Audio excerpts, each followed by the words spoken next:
Muy bien, ya estamos de vuelta para continuar compartiendo en esta mañana de día viernes aquí en Armonía. La bienvenida para quienes se integran a la sintonía en este momento. Qué bueno que están ahí para seguir aprendiendo. Estamos como cada día viernes junto a nuestro hermano Alberto González Meneses, quien es abogado, quien es también un obrero del Señor primeramente, y ya venimos algunos viernes compartiendo acerca de lo que es el abuso y la violencia que hay al interior también de las congregaciones, porque de alguna manera espero que hayamos ido aprendiendo que la Iglesia del Señor es una, que Él sabe muy bien quiénes forman parte de esa su iglesia donde Él es la cabeza. Y estuvimos compartiendo también acerca de las divisiones que se dan y vamos a seguir avanzando un poquito más, pero antes le vamos a saludar y dar la bienvenida a él. ¿Cómo está, hermano Alberto? Bienvenido, pues. Gracias, señor. Muy bien. No me he empapado. ¿No? Hemos disfrutado la lluvia. Ayer mucha agua, sí, mucha agua, pero contento, damos gracias al Señor también por la lluvia. Así es. Por el sol y por todo lo que Él nos da. Debemos estar contentos. Así es. La Escritura. Contentos, sí. Cualquiera sea nuestra situación. Así debe ser. Y eso se aprende. ¿Ah? Sí, pues no es fácil. No es fácil. Queremos puros solares. O pura lluvia. Sí. Bueno. A ver, hermano Alberto, pónganos al día un poquito en lo último que fue lo compartido la semana pasada, sí, para ir avanzando. Yo le hice llegar algunas preguntas, algunos comentarios también que los hermanos sí, que fíjese que los revisé todos, han sido en la misma línea de lo que hemos estado recibiendo las últimas semanas. ¿Ya? Los hermanos han expresado una inquietud, en algunos casos comentarios sobre situaciones de abuso al interior de las congregaciones. Y bueno, lo que nosotros hemos dicho anteriormente, ¿cierto?, es que puedan aquellos hermanos que, por ejemplo, estén solamente hoy día en la sintonía escuchando el programa, esto es una continuación de 2 programas anteriores que están relacionados con este tema. Por lo tanto, lo que hacemos nosotros es continuar adelante tratando particularmente acerca de la división de la iglesia. ¿Y por qué estamos en eso? Claro. Dice, si estamos hablando de violencia y de abuso, que fue el tema que nos derivó a esto, posterior a haber revisado todo lo que era violencia intrafamiliar, ¿ya? Y por eso llegamos a los abusos en la iglesia.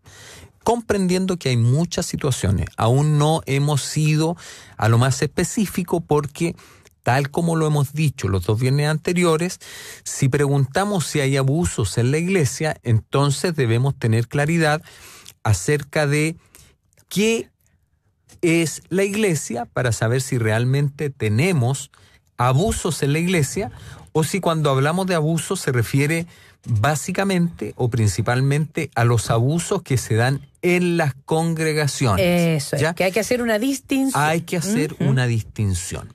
Y usted muy bien lo decía, me encantó cómo lo presentó en cuanto a que el Señor sabe. Así es. El Señor conoce, ¿cierto? A los que son suyos. A los que son suyos. Conoce a su iglesia, su amada, su novia, ¿cierto? Y quien está en un proceso de preparación. Y decíamos, bueno, roguemos, oremos al Señor, cumplamos su palabra, vivamos en su palabra, para que podamos ser parte de aquellos llamados, de aquellos convocados a hacer, ¿cierto?, también su casa, su iglesia. Amén. Amén. Entonces, ¿qué tiene que ver, por lo tanto, esto de la división con los abusos y la violencia? Tiene que ver, ciertamente, esto de la división, porque es parte del modelo que hemos construido de iglesia.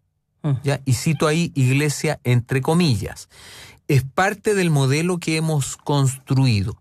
Nosotros en nuestra realidad, en nuestra cultura, tanto de los países latinoamericanos como en la cultura occidental, hemos construido, o más bien hemos adaptado, ¿cierto?, una mirada de iglesia, la hemos adaptado a nuestra realidad local. Por lo tanto, la división entonces es fruto de este modelo o de esta adaptación. Adaptación, claro. Eso es así. No es una característica de la Iglesia del Señor, la división. Todo lo contrario. En aquella, en la Iglesia del Señor, todo permanece unido en torno a uno, ¿cierto? A Cristo, el Señor, quien la preside. Revisamos allí el pasaje en su oportunidad en Mateo, cuando el Señor, preguntándole a sus discípulos acerca del mismo, dice, bueno, ¿y ustedes quién dicen que soy? ¿Cierto? Y Pedro contesta con una sabiduría de lo alto, una revelación de lo alto, tú eres el Cristo, el Hijo del Dios viviente. Entonces, y estas cuestiones son también temas legales, pues es interesante que usted lo pueda ver así, porque dice, bueno, ¿y qué hace el abogado hablando acerca de estas cosas? Claro, porque pudiera alguien cuestionarnos, ¿cierto? ¿Por qué estamos entrando en estas materias? Sí, pero lo interesante es que todo esto era un tema legal. Así es. Cuando se consulta acerca... ¿Recuerda usted cuando el Señor... le vienen a preguntar al Señor porque lo bombardeaban todos los días con consultas para ver dónde lo podían pillar? Sí, pues. ¿Ya? Sí. Eso era lo que ellos querían.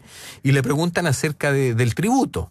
Entonces él sabiamente dice, bueno, tráiganme una moneda, y les dice, ¿quién es el rostro que aparece acá? Ya, entonces, pues dad al César, ¿cierto? Y esa era una cuestión legal. Así es. Todo giraba en torno a la legalidad del pueblo, a situaciones que se daban. Entonces, esto no deja de ser una de ellas. Como, ¿cierto?, el Señor mismo es quien funda la iglesia de Él y la funda sobre una verdad que es revelada. Amén. Que no es sobre una persona, lo dijimos, tal o cual, porque no podría sostenerse la iglesia del Señor con todo lo que ello significa en la persona de un ser humano. Entonces sí se sostiene en una verdad espiritual. Tú eres el Cristo, el Hijo del Dios viviente, y le dice, ¿cierto? Y le reconoce, muy bien has dicho, esto no te lo ha revelado carne ni sangre, sí, sino mi Padre. Eso es. Y sobre esto, ¿cierto? Dice él, edificaré mi iglesia. Muy bien, entonces ahí tenemos de alguna manera por qué esto de los abusos y de la violencia como consecuencia, ¿cierto?, de la división que nosotros tenemos. Entonces, ¿por qué incide en el tema que nosotros estamos conversando? Hemos culturizado el entendimiento de lo que es iglesia.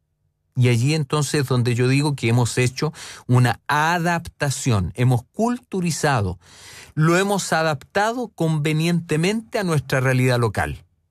Y usted puede mirar, ¿cierto?, y juzgar lo que nosotros estamos diciendo a partir de la realidad.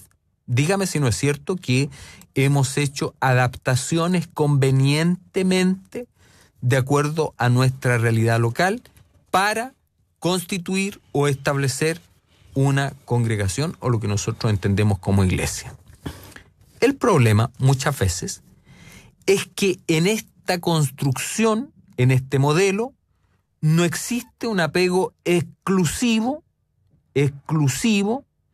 ni somos gobernados por las Escrituras, que es como debiera ser. El pueblo del Señor, si hay algo que lo caracterizaba, es que eran gobernados por una misma palabra. Y todos caminaban cuando había que caminar, claro. Todos paraban cuando había que parar, pero todos sus asuntos, ¿cierto?, cotidianos y no cotidianos, todos, absolutamente todos, eran juzgados por una misma palabra. Vivían de acuerdo a una misma palabra, que por lo demás era una palabra común. No era una palabra antojadiza, ni tampoco respondía a la idea de un juicio privado, como nosotros lo señalamos, ¿cierto?, los viernes anteriores. Reina en medio de nosotros el juicio privado, donde yo digo o hago prevalecer aquello que creo porque yo lo he entendido de tal o cual manera. Pero no responde necesariamente mi juicio privado o mi criterio privado a lo que debiera considerarse en las Sagradas Escrituras. No siempre hay una ligazón, una coyuntura fuerte directa, de manera tal que sea esta palabra la que gobierne entonces mi voluntad, mi criterio, mi parecer.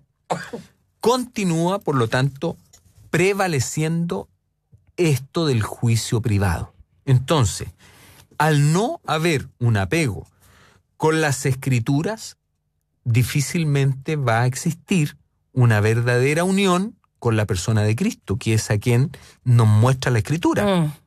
Entonces, si nosotros decimos que el criterio privado, o lo que yo creo o lo que yo entiendo, es aquello sobre lo cual se constituye una congregación, obviamente que quedamos expuestos, todos, ¿cierto?, tanto quien la preside como quienes son presididos, a que esto tenga desviaciones que pueden ser realmente complejas y que pueden devenir en situaciones de abuso.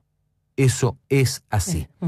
Porque no se administra bien la Escritura. Porque no se conoce bien la Escritura. Hay mucha ignorancia. Hay demasiada ignorancia en ambas partes. Tanto en quienes presentan como en quienes participan de aquello que se escucha. Nada se juzga, porque cada vez, cierto, de alguna manera se nos ha ido mentalizando que no podemos juzgar tales o cuales situaciones. No podemos. O sea, la posibilidad de juzgar, que era como una actividad permanente de juzgar las cosas, hoy día está un poquito cauterizada porque no podemos juzgar determinadas situaciones. Cuando eso es un ejercicio escritural que nosotros debiéramos hacer con frecuencia en la dirección del Señor. ¿Pero quiénes tendrían que hacer eso? ¿Todos? Bueno, todos nosotros, pero en una dirección del Señor. Cuando usted va a la iglesia, usted tiene que juzgar aquello que está recibiendo. Obviamente, claro, discernir. Tiene que discernir, tiene que juzgar, es un ejercicio de juzgar. Nosotros muchas veces confundimos la terminología, por eso hace mucho tiempo atrás dijimos, tenemos que tener cuidado con los términos que usamos. Sí. ¿Por qué razón? Porque distinto es que yo empiece a criticar y empiece a coludirme con otros para criticar situaciones de manera negativa, con un ánimo de generar un daño al interior de la comunidad o al interior de la congregación. O siempre yo tengo un ánimo negativo. Por lo tanto, todo lo que ocurre, todo lo que se presenta, yo lo veo desde mi tribuna negativa porque yo soy un negativo. Porque no he permitido que el Señor también trate mi carácter. Claro. ¿Se fija? O sea, es que aquí hay muchas cosas que confluyen en las cuales nos damos cuenta que necesariamente debe intervenir la obra del Señor en nuestra vida para que vaya limpiando, para que vaya purificando, para que vaya tratando nuestra manera de ser, nuestro carácter. Nosotros debemos. Nosotros muchas veces, como hermanos, ¿cierto?, que nos sentamos a escuchar una palabra, somos muy críticos, pero no examinamos en la sabiduría del Señor, en el entendimiento del Señor como con el rigor que se requiere para examinar la Escritura. Muy crítico, digamos, desde el punto de vista de lo que nosotros... Del criterio privado. Claro, de lo que... Si el criterio privado no solo está en aquellos que presiden, también está en los que no presiden y en los que participan de la comunidad. También prevalece en ellos el criterio privado. No lo vemos como casa, no lo vemos como cuerpo, no lo vemos como parte de un proceso formador, sino lo vemos como aquello que a mí me perjudica o a mí me daña. ¿Se acuerda hace una semana atrás cuando dijimos que debiéramos nosotros, en la sabiduría del Señor, tener por lo menos claridad de cuándo una exhortación, ¿cierto? Sí. ¿Cuándo es una exhortación pertinente que tiene por objeto formarnos, formarnos como casa, formarnos como iglesia? ¿Y cuándo entonces es una conducta reiterada de abuso? Claro. Donde nuestros púlpitos o nuestros lugares desde donde se comparte la palabra se usan para fines equivocados. Eso uno en el Señor debiera necesariamente aprender a distinguir. ¿Para qué? Para que cuando se esté exhortando en una enseñanza, en una formación, de cómo el Señor quiere que nos conduzcamos, eso no nos termine afectando y, en definitiva, terminemos saliendo de la iglesia porque, nuevamente, nuestro criterio privado examinó equivocadamente, entendiendo que era un reto personal dirigido hacia nosotros, y obviamente que nosotros tenemos un temperamento muchas veces que no es el más prudente ni adecuado, y tomamos decisiones sobre lo caliente. O sea, no conversamos, no compartimos, esto me pareció, mire, y cómo, para recibir una clara orientación de aquello que se expuso. Entonces, cuando no están dadas estas condiciones, obviamente que el escenario para los abusos y el escenario para aquel comportamiento que de alguna manera nosotros hemos dicho que tenemos que advertir, un comportamiento violento, que dijimos debe ser reiterado, claro, entonces quede expuesto ahí y los hermanos puedan realmente tener una consideración y decir, sí, no, aquí hay una situación anormal, esto es irregular. ¿Ya?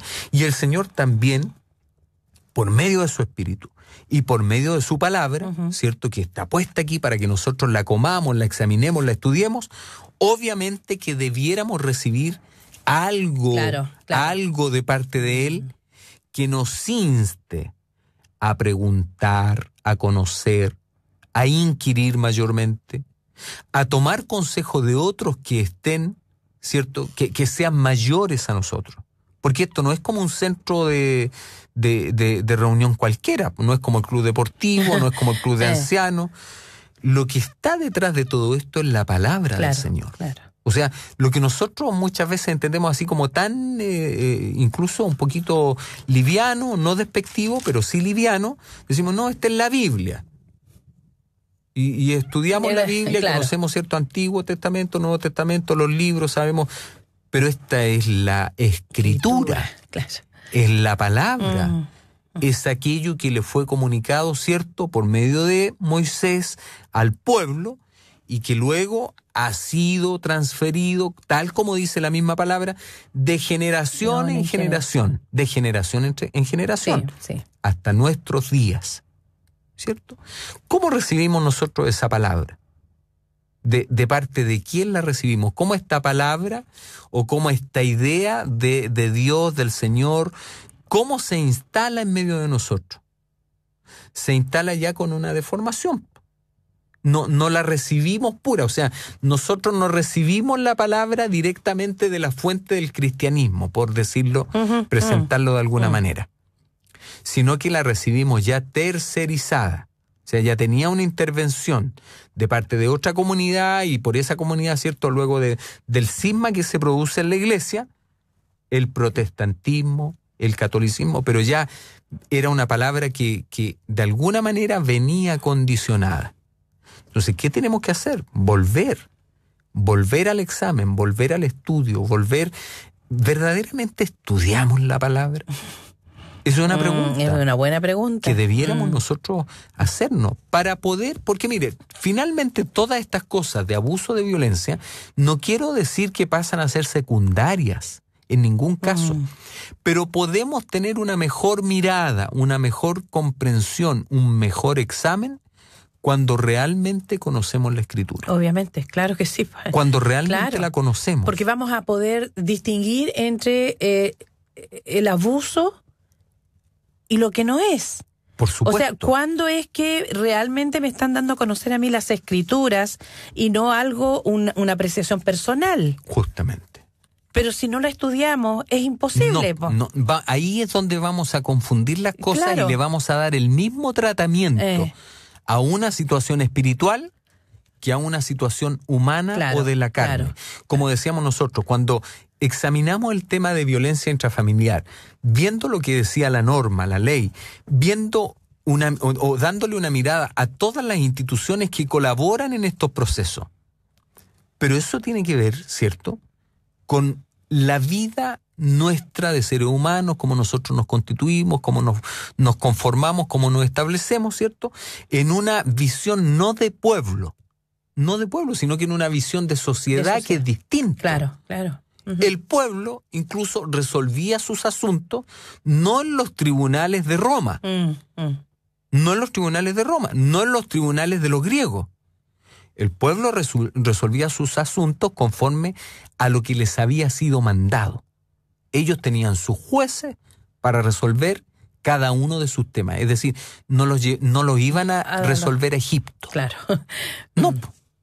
No iban a los tribunales egipcios cuando estuvieron en la cautividad a resolver sus situaciones. Entonces, eso nosotros debemos aprender a contextualizar. Aquí estamos hablando de un tema de abuso o de violencia al interior de nuestras congregaciones, o sea, al interior de nuestro credo, de lo que nosotros pensamos o creemos, donde participamos, considerando que sobre eso está la Iglesia del Señor, aquella a la cual Él reconoce, Él mira, Él distingue, Él identifica. Ya. Pero nosotros somos parte de esa realidad. Sí. Pero no le podemos dar el tratamiento de resolución de problemas, de resolución de conflictos, que le daríamos como si estuviéramos tratando una cuestión secular. No sé si problema con un vecino, si lo logro por ejemplo. explicar bien. Un problema con un vecino. No es lo mismo que tratar un caso con al hermanos interior de la fe. La iglesia, claro. Cuando son dos hermanos, cuando es la situación con el que preside la congregación, con alguna autoridad de la iglesia. ¿Qué tratamiento le damos a eso? Debe ser necesariamente un tratamiento escritural. O sea, vergonzoso sería, y como ha ocurrido en nuestra historia, ir a ventilar nuestro asunto a los tribunales civiles o a los tribunales penales. Imagínense que el Señor, porque debiéramos verlo así, es como que el Señor no nos estuviera mirando hoy día. Claro.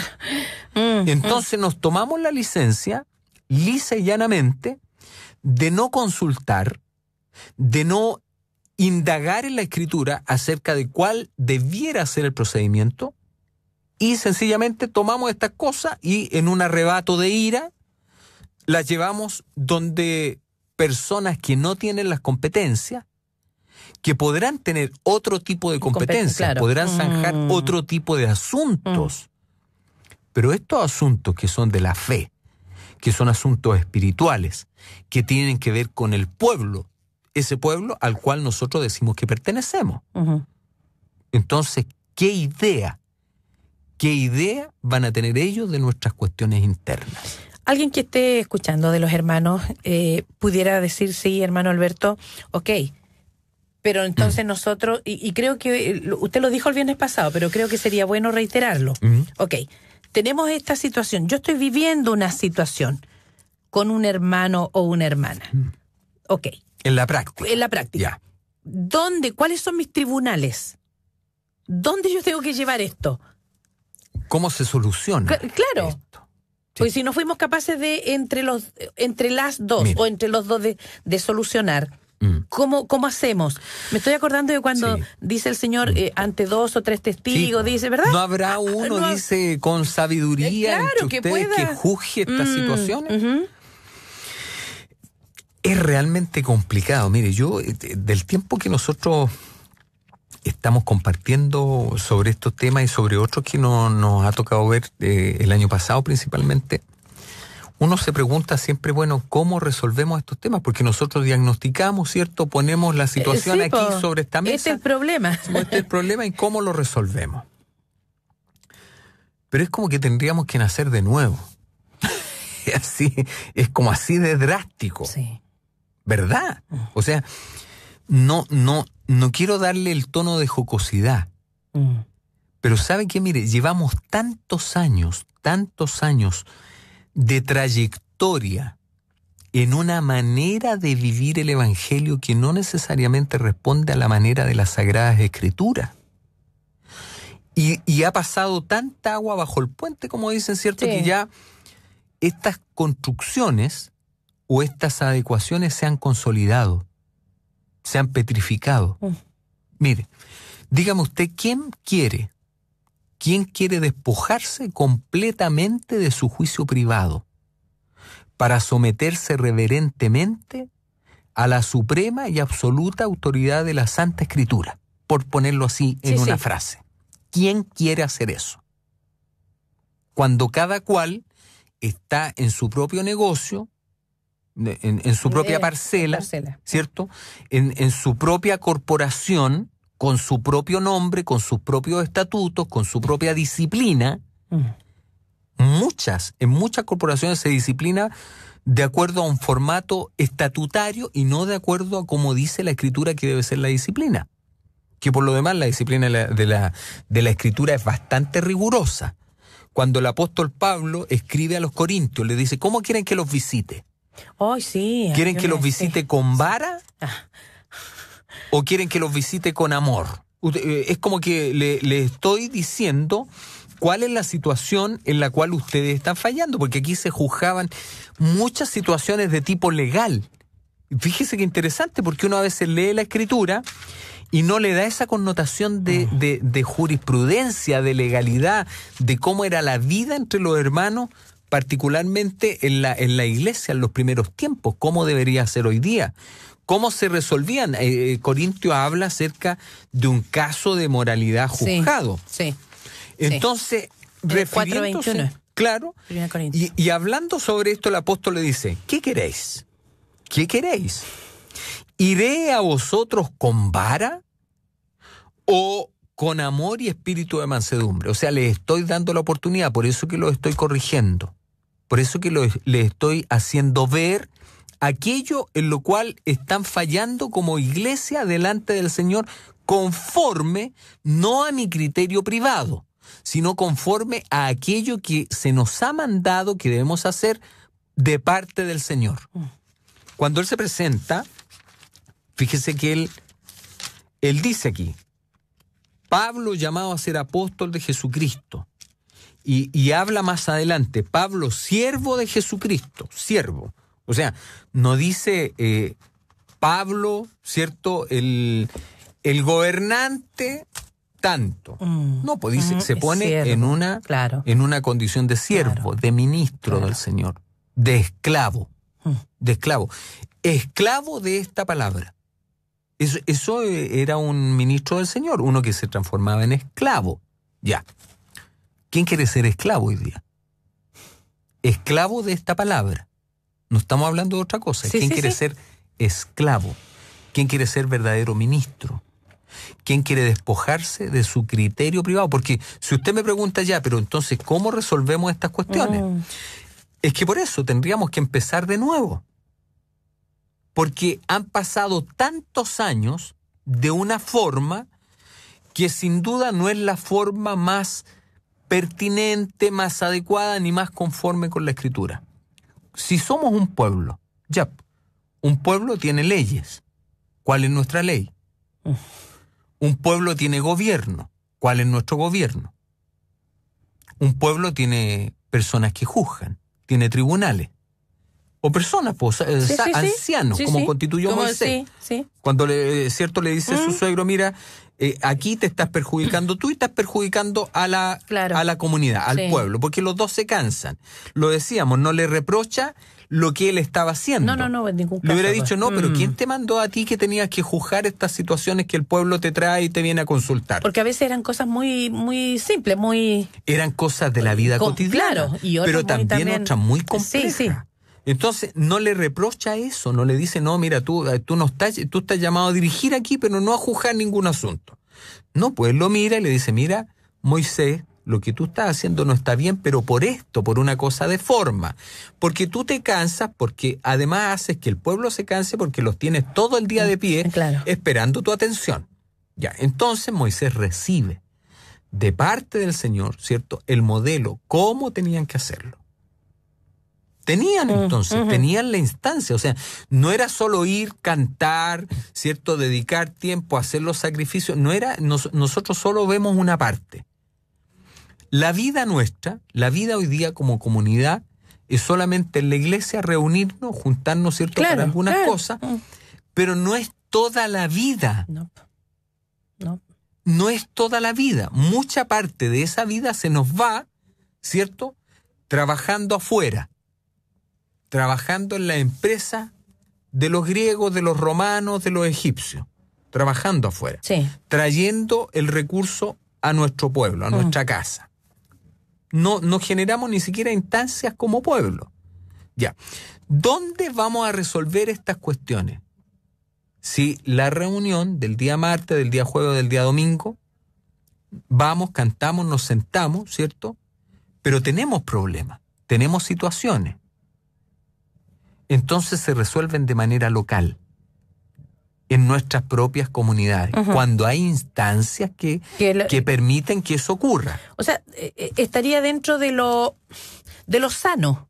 Lo sano que fuera así. De lo sano, que fuera claro. así, porque cada congregación tuviera, ¿verdad?, sus ancianos para juzgar situaciones que se dan dentro de la iglesia, de la congregación, digo. El asunto es sano en la medida que existan, ¿cierto?, como también enseña la Escritura, hombres con determinadas calificaciones. Obvio. Que sean capaces de juzgar este tipo de situaciones que se dan en nuestra vida cotidiana. Pero para eso tienen que haber requisitos, o sea, no es cualquiera, no es el que más, no es por asistencia, por decirlo de alguna manera. O sea, el que más viene, viene a todas las reuniones ya. Aquí entonces vamos a formar un equipo. No, porque esto es de tanta importancia, de tanta trascendencia, como lo muestra al menos la Escritura, que uno debiera tener un rigor. Aquel que administra debiera, primero él, ¿cierto?, cumplir con los requisitos que señala la Escritura. Claro. Hay requisitos. Así es. Que han sido puestos, no por nosotros, sino que están en la Escritura. ¿Cómo debe ser un ministro del Señor? Un diácono, un anciano, un obispo. Así es.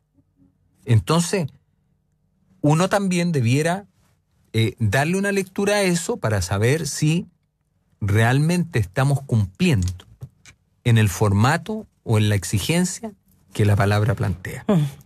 Luego, ¿cierto?, aquellos que van a proceder en un área de administración tan importante como esta. Fíjese que cuando se escogían aquellos que tenían que cumplir labores de jueces en el pueblo, no era cualquiera.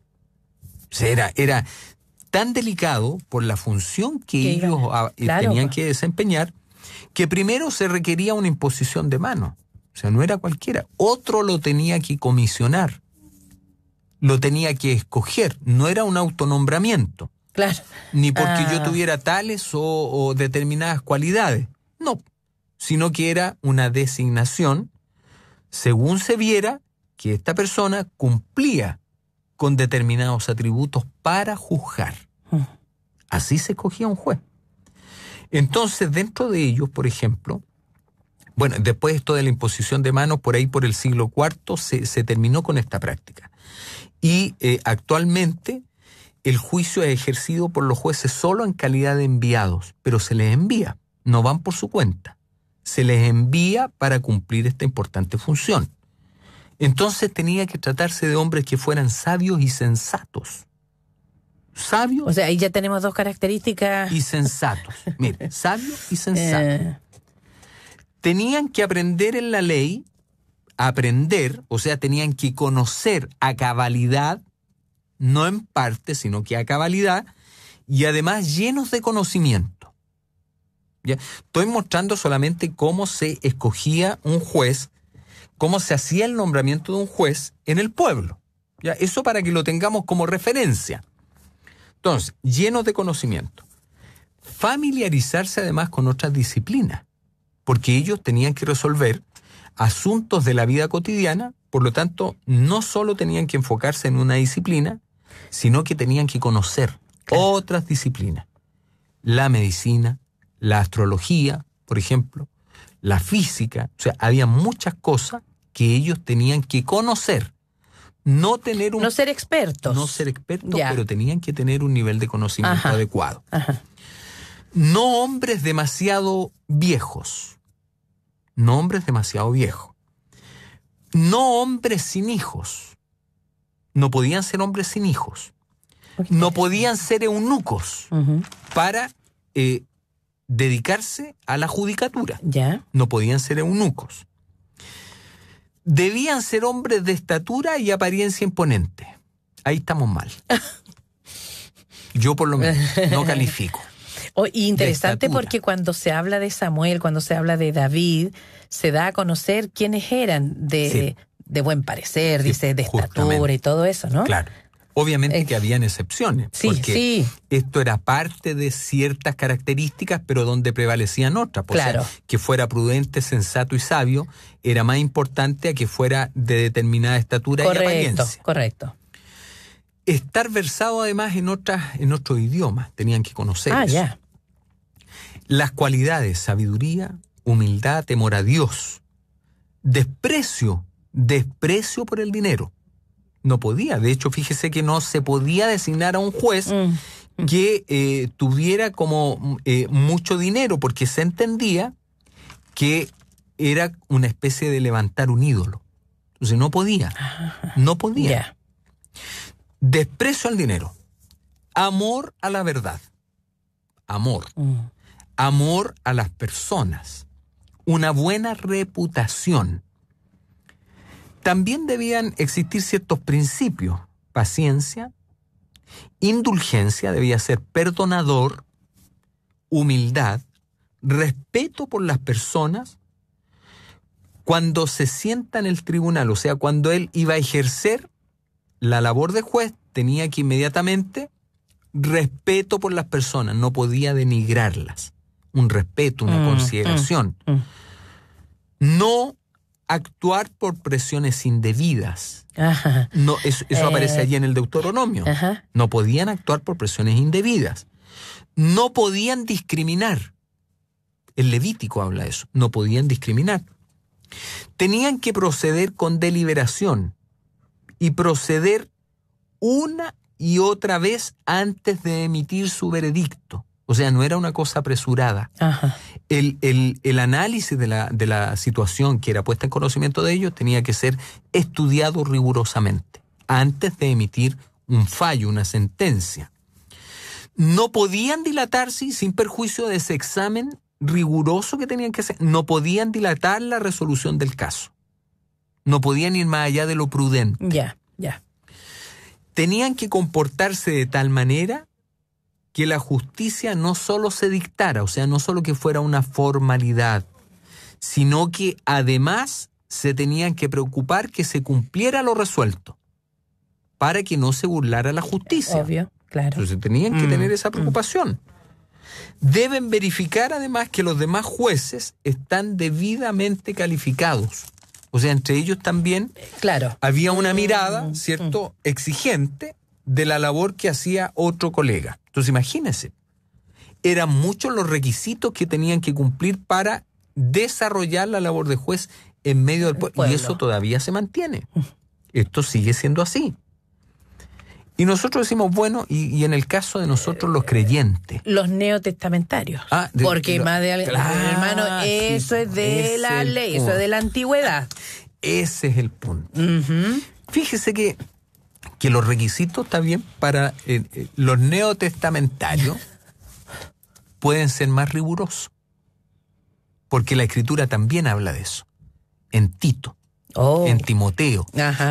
Se refiere con claridad a cómo deben ser los requisitos de aquellos que van a servir. Sí. Entonces, mire, si hay una conducta violenta en la iglesia, violenta, de palabra o de hechos, o de situaciones de abuso de todo tipo, porque fíjese usted que nosotros a veces miramos solamente para el lado, ¿cierto? ¿Cómo se dice? La astilla. Y la viga. Y tenemos nosotros una viga. O sea, la astilla tiene toda la astilla, sí. Y lo nuestro es una viga tremenda. Sí. ¿Cuántas situaciones de abuso realmente hay en nuestras congregaciones? O sea, las que se saben y las que no se saben. Ahora, ¿cómo se resuelven esas cuestiones? Si no hay hombres, no hay personas, no hay creyentes que respondan a este tipo de características. Y muchas veces ni siquiera el que preside. Porque tiene que ver entonces ahí, bueno, ahí uno podría entrar, ¿cierto?, en otros temas, pero el llamado es para que realmente podamos examinar en el Señor qué es lo que ha pasado con toda esta, con nuestra trayectoria que nosotros decimos ya en Chile, por ejemplo. Usemos el caso de Chile. Tantos años de protestantismo o de cristianismo y le damos, ¿cierto?, con que Chile será para Cristo. Pero ¿cómo? ¿Cómo va a ser para Cristo si no le hemos mostrado nada a Chile de pueblo? ¿Cómo le estamos diciendo, mira, esta es la forma, este es el pueblo del Señor, esta es la casa de Él? Por el contrario, permítame un paréntesis, hermano Alberto, porque lamentablemente desde afuera se nos ve divididos. Lo primero. Divididos. 45.000 iglesias, no sé cuánto más. Claro. Nos ven divididos, nos ven que somos... a ver, ¿cómo? El otro día escuché un término. Nos ven demasiado juzgadores. Claro. O sea, no, o sea, es como que nosotros somos tan buenos que no merece, usted como que no nos merece, que nosotros estemos... Claro, porque vivimos juzgando lo de afuera. Claro. Vivimos juzgando las conductas de los que no son pueblo. ¿Y cuál es el llamado del apóstol? ¿Qué es lo que dice? ¿A quién tenemos que juzgar? Aquí en Corintios, de hecho, cuando se trata de juzgar un caso, dice de inmoralidad. Ah, sí, hay en el capítulo 5. En el capítulo 5. Mire, Pablo dice, hablando acerca de esto, del caso de inmoralidad, os he escrito por carta, dice que no os juntéis con los fornicarios. No, la regla es no juntarse con los fornicarios. Ajá. Pero dice, no absolutamente con los fornicarios de este mundo. O sea, o con los avaros, o con los ladrones, o con los idólatras. Pues dice, si fuera así, si fuera absolutamente que no se pueden juntar con ninguno de estos, no es esa la instrucción. Porque dice, si fuera así, entonces tendríamos que salir del mundo. Claro. Porque no nos podríamos juntar con ninguno. Pero mire aquí donde viene el rigor. El rigor. Aquí dice, más bien os escribí que no os juntéis con ninguno que, coma, llamándose hermano, o sea que está dentro, no que está afuera, no que es gentil, sino que está dentro de la comunidad, de la congregación, está dentro. Entonces, llamándose hermano, fuere fornicario o avaro o idólatra o maldiciente, o borracho o ladrón. Y mire, pues dice, con el tal ni aún comáis. Pero está hablando acerca de juzgar situaciones al interior. Entonces dice después, ¿por qué? ¿Qué razón tendría yo para juzgar a los que están afuera? ¿Qué razón? Pues si esto de la palabra... Claro. Es para los que están adentro, es para los que están en comunión, para los de la casa, para los de la iglesia. Entonces, ¿qué razón, dice él, tengo yo para juzgar a los que están afuera? Porque, dice, a los que están afuera, a los que están fuera, dice. Porque a los que están fuera, Dios juzgará. ¿Y de qué nos acusan a nosotros? De juzgar. De juzgadores. Sí.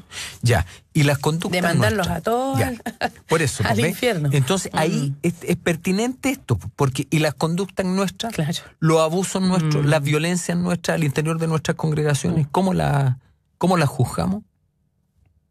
Ahí hacemos vista gorda. Claro. No como que aquí no pasa. No, pues sí pasa. ¿Cómo nos hacemos cargo de eso? Entonces, claro, ideal que existiera una instancia donde poder llevar estos asuntos. Pero ¿quién va a querer despojarse?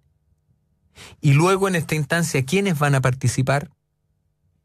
Sí, con todos estos requisitos, no sé si alguno de nosotros califique. No, porque lamentablemente estas divisiones incluso no solo son congregacionales, sino que se dan también a nivel de aquellos que de alguna manera han formado... Son corporativas. Eso, divisiones corporativas. Esa es tenemos divisiones, ¿no? Lamentablemente. El equipo, no sé, por decirlo, del sector A, aquí...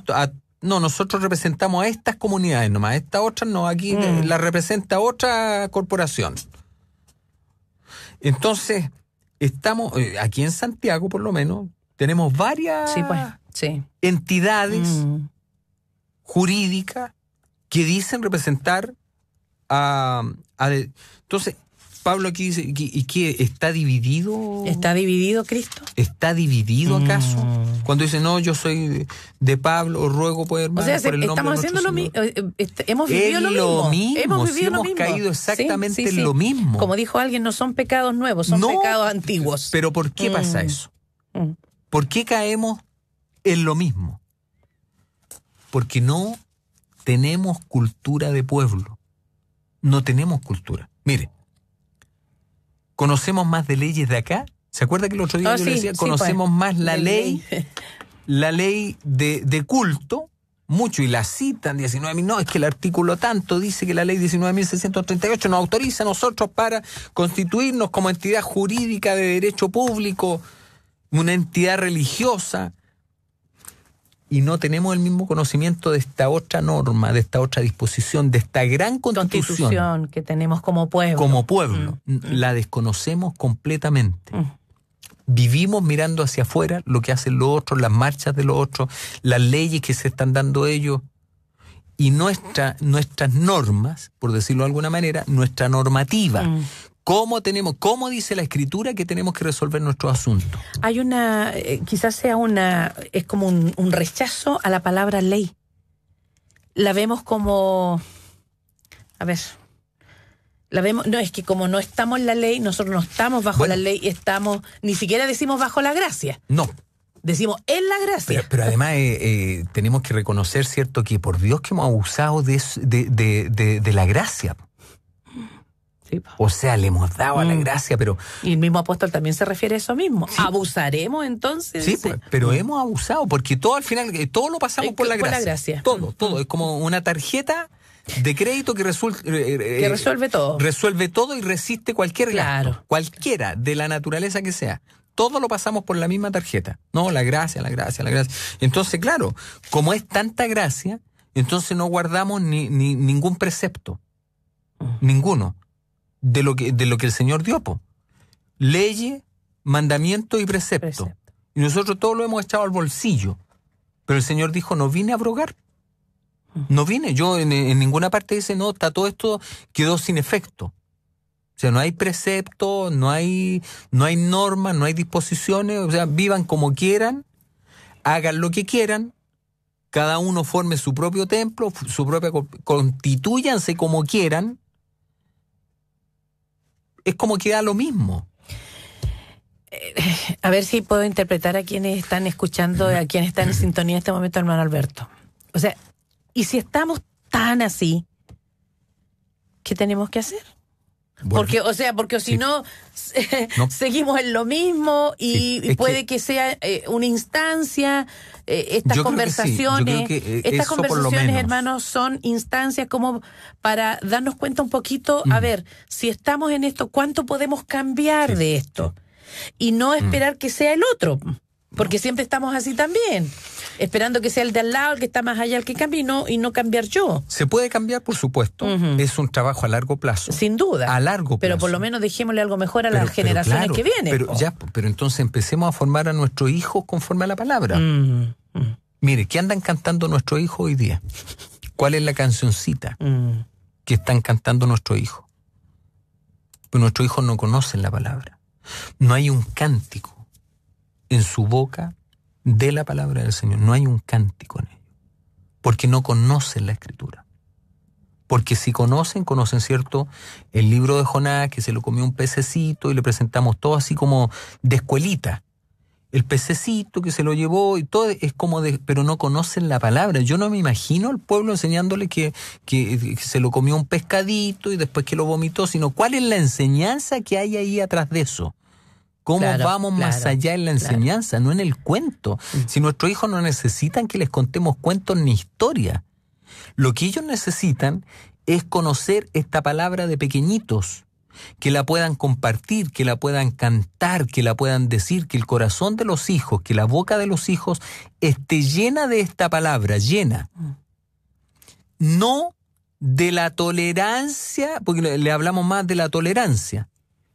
Le hablamos más, ¿cierto?, de las normas que hoy día se están dando en los colegios para que ellos toleren esta conducta, toleren esta otra conducta, y no estamos enseñando a nuestros hijos a que juzguen situaciones. Juzgar, no criticar. Juzgar situaciones en el Señor. Es distinto. Claro.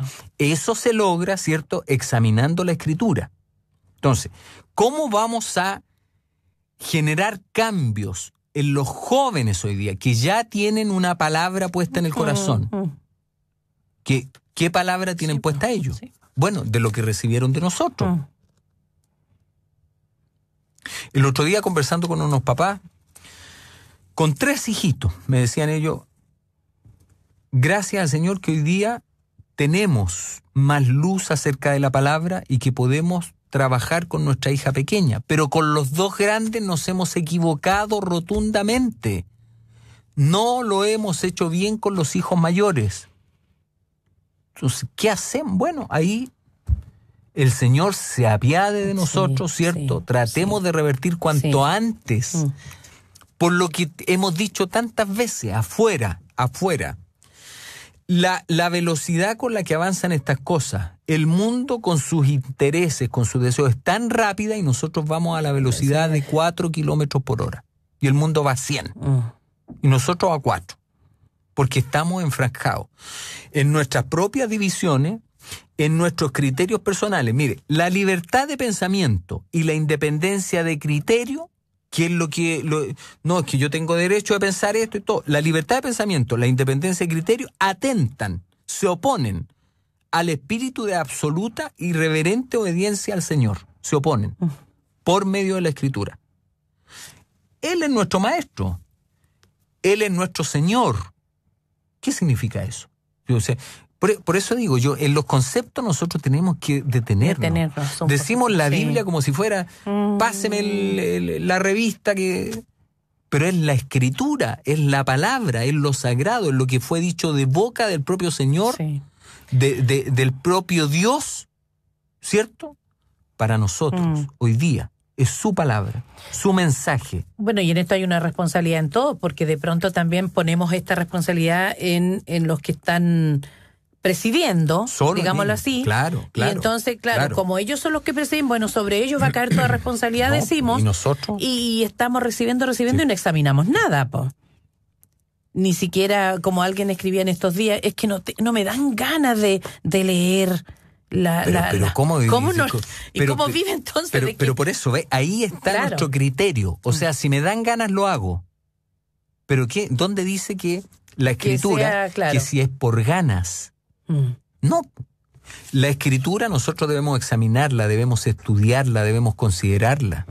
Pero no depende de usted ni de yo si tenemos ganas para hacerlo o no. No depende de eso. Depende de que esto esté arraigado e instalado en nuestro corazón, salga por nuestra boca, podamos manifestar esto con nuestros hijos, podamos sentarnos con ellos alrededor de la mesa. Tus hijos como plantas de olivo alrededor de tu mesa. Pero no es una cuestión pasiva. O sea, no es que las plantas las tenemos ahí de adorno para que se vea bonita la casa. Es cómo cultivamos esto.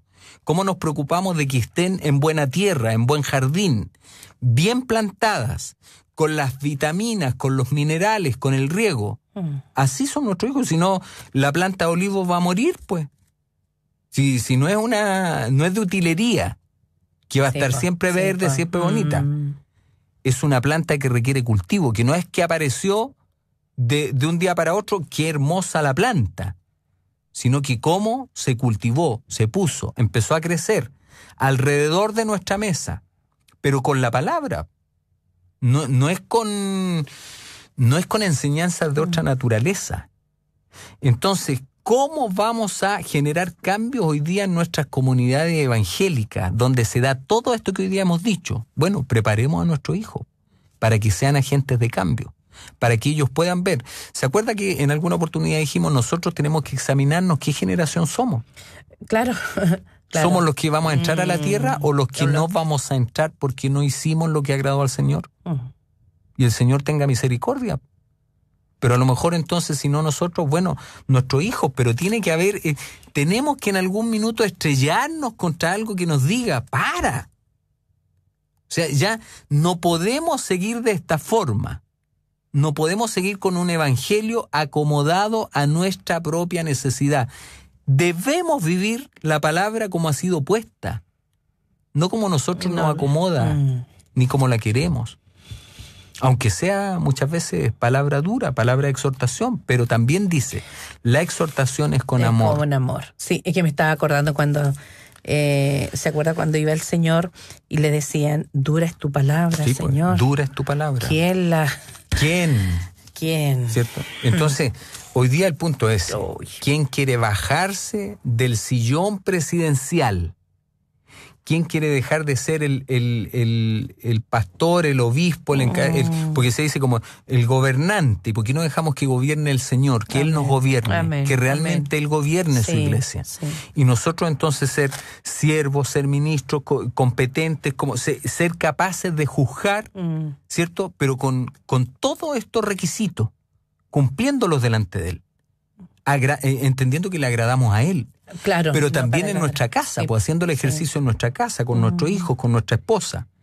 Que se abra la Escritura. Con unos hermanos que estamos compartiendo, ellos me decían, ha sido tan hermoso este tiempo porque es como que se estudia, o sea, es que se estudia la palabra, porque se tiene que abrir la Escritura y tenemos que empezar a compartir de esto, pero no nos juntamos a comer asado. Al partir el pan, serán abiertos nuestros ojos. Exactamente. Serán abiertos nuestros ojos. Bueno, el Señor nos ayude. Nos ayude a todos, porque aquí no estamos nosotros como, wow, aquí lo estamos haciendo todo bien. Todo lo contrario. Estamos todos aprendiendo. Esta palabra también nos alcanza a nosotros. Primeramente, nos alcanza a nosotros y la compartimos, amados, porque como casa, sin duda que tenemos que hacer cambios. Apostemos a nuestros hijos, pero en el Señor. Que nuestros hijos realmente sean agentes de cambio en la iglesia. Que hayan profetas, que hayan pastores, que hayan siervos del Señor, pero siervos. Así como se presentaba Pablo, siervo. Yo cuanto más he sufrido más que ustedes, siervo del Señor. Muy bien, pues. Hasta la próxima, hermano Hasta Alberto. La próxima. El Señor bendiga a todos nuestros hermanos ahí en la sintonía. Un abrazo fraterno, afectuoso, con mucho cariño para ustedes. Para todos los que están en sintonía en esta mañana. Espérenos un ratito que hacemos la pausa y regresamos.